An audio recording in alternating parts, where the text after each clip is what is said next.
না, আমি স্ত্রীর কাছে যাচ্ছি না, আমি স্ত্রীর সহবাস করছি না, আমার রোজা না। যে ব্যক্তি তার মুখ থেকে মিথ্যা ছাড়তে পারবে না, গীবত ছাড়তে পারবে না, মিথ্যা সাক্ষী দেওয়া ছাড়তে পারবে না, বাজে কাজ ছাড়তে পারবে না, তার রোজা রাখার কোন প্রয়োজন। এদিকে আমার কথা বলেছেন মুহাম্মদ সাল্লাল্লাহু আলাইহি ওয়াসাল্লাম। তাহলে রোজা মানে কি? শুধু না খেয়ে থাকা? কথাও না বলা। কোন কথা বলেন? বাজে কথা বলেন। কি কথা? বাজে কথা না বল। আমরা বাজে কথা রমজান মাসে বলবো না, রোজা রেখে বলবো না। জোরে বলি ইনশাআল্লাহ। অন্য মাসে বলবো। হ্যাঁ, রোজা মাস কেমন দিয়েছেন? অন্য মাসকে ঠিক করার জন্য রমজান দিয়েছেন। অন্য মাসকে ঠিক করার জন্য কোন মাস দিয়েছেন? রমজান মাস দিয়েছেন। তাহলে রোজার মাসে যে আমি মিথ্যা বলবো না, ওই সিদ্ধান্ত আমি 30 দিন পালন করলাম। ওই অভ্যাসটা বাকি কয় মাস চলবে? কয় মাস চলবে?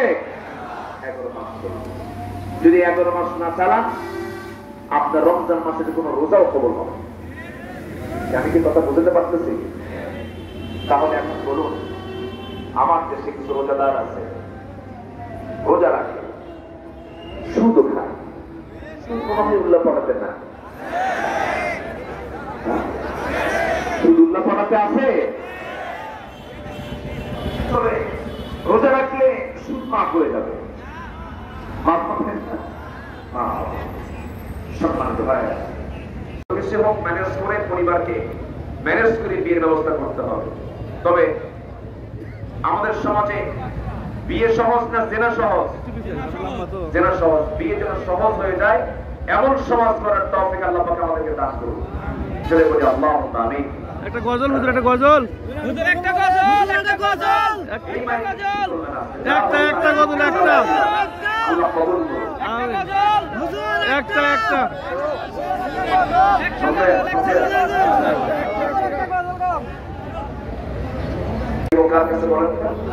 ছোট্ট একটা দোয়া হবে, মুখে আজান হবে, এখানে আর মাইক আজান হবে না, মুখে আজান হবে। যাদের ওযু আছে দোয়ার সঙ্গে সঙ্গে কিবলামুখী হয়ে দাঁড়িয়ে যাবে, এখানে একটা নামাজ জামাত কায়েম হয়ে যাবে। এরপর আশপাশে মসজিদ সবাই নামাজটা পড়ে নেবেন ইনশাআল্লাহ। আল্লাহুম্মা আমিন। ربنا ظلمنا أنفسنا وإن لم تغفر لنا وترحمنا لنكونن من الخاسرين। মিষ্টি বিকেল গোধূলি বেলা হাজারো মুসলমান নরনারী নিয়ে তোমার কালামে 2-3 আয়াতকে সামনে রেখে আল্লাহ তাআলা প্রকৃত রোজাদার কাকে বলে, তাকওয়ার গুণগুলো কি হওয়া দরকার, সামনে রমজানকে কেন্দ্র করে এই বিষয়ে কিছু কথা বলেছি। গুনার বোঝা মাথায় নিয়ে কাঙ্গাল ভিখারির মতো দুটো হাত পেতেছি। আল্লাহ গুনার দিকে নজর দিও না, বান্দা মনে করে তামাম জিন্দেগীর সমস্ত গুনাহগুলোকে মাফ করে দাও। জনম দক্ষিণী মা যারা চলে গেলেন, জিন্দেগীর গুনাহগুলো মাফ করে দাও, কবরগুলোকে জান্নাতের টুকরা বানায়া দাও। আব্বা আমার জন্য কি দোয়া তাও শিখায় দিয়েছো, হাত একটু উঁচু করে আল্লাহ শেখানো দোয়া পড়ে আওয়াজ দিয়ে সবাই বলুন, রব্বিরহামহুমা কামা রব্বায়ানি সাগীরা, রব্বিরহামহুমা কামা রব্বায়ানি সাগীরা। তারা বিশেষ করে মাহফিলটার আয়োজন করলেন যারা, শোনার জন্য কষ্ট করে আসলেন যারা, বিনিময়ে কিয়ামতের কঠিন ময়দান যেদিন কেউ কাউকে চিনবে না, এমনকি মা সন্তানকে পর্যন্ত স্বীকার করে বসবে, সেই কঠিন মুসিবতের দিনে মা সবার জন্য নাজাতের মাধ্যম বানায় দিবা আল্লাহ। যুব সমাজ আয়োজন করেছে, আল্লাহ আয়োজনকে কবুল করে নাও। আল্লাহ তাআলা তোমার বান্দাদের নেক মাকসুদকে আল্লাহ কবুল আর মঞ্জুর করে নাও। রমজান পর্যন্ত হায়াত বাড়ায়া দাও।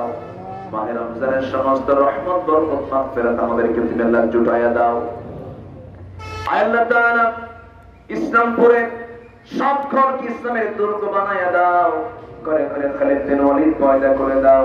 ঘরে ঘরে আয়েশা খাদিজা সুমাইয়ার মতো মা তুমি আল্লাহ পয়দা করে দাও। দুনিয়া থেকে কোন দিন বিদায় নেব জানি না, মালাকুল মউত আসবে কোন দিন কি আমরা বলতেও পারি না, তবে একদিন তো মরে যেতেই হবে। প্রতিদিন কত লাশ কবরস্থানে নিয়ে যায় মানুষ, প্রতিদিন কত শিশুর জন্ম হচ্ছে। ও আল্লাহ, আমাদের জন্ম নেওয়া শেষ, সামনে একটা দিন পড়ে আছে, সেটা হলো মৃত্যুর দিন। আল্লাহ, জান্নাতে আমলনামা না আসা পর্যন্ত মরণ দিবা না। মালাকুল মউত কোন দিন আসবে আমরা কেউ জানি না, তবে যেদিন মরবো টান মেরে ঘর থেকে বের করে দেবে। জীবনের শেষ গোসল হয়ে যাবে, মরণ সব দেখে দেখে চলে যাবে, কবরে শোয়ায় দেবে, পাশ চাপা দেবে, মাটি চাপা দেবে। ও আল্লাহ, 24 ঘন্টা যাবে না, মাথার চুলগুলো খসে খসে পড়বে, 3 দিন যাবে না, চামড়া গুলো গলে গলে পোকার পেটের খাবার হবে।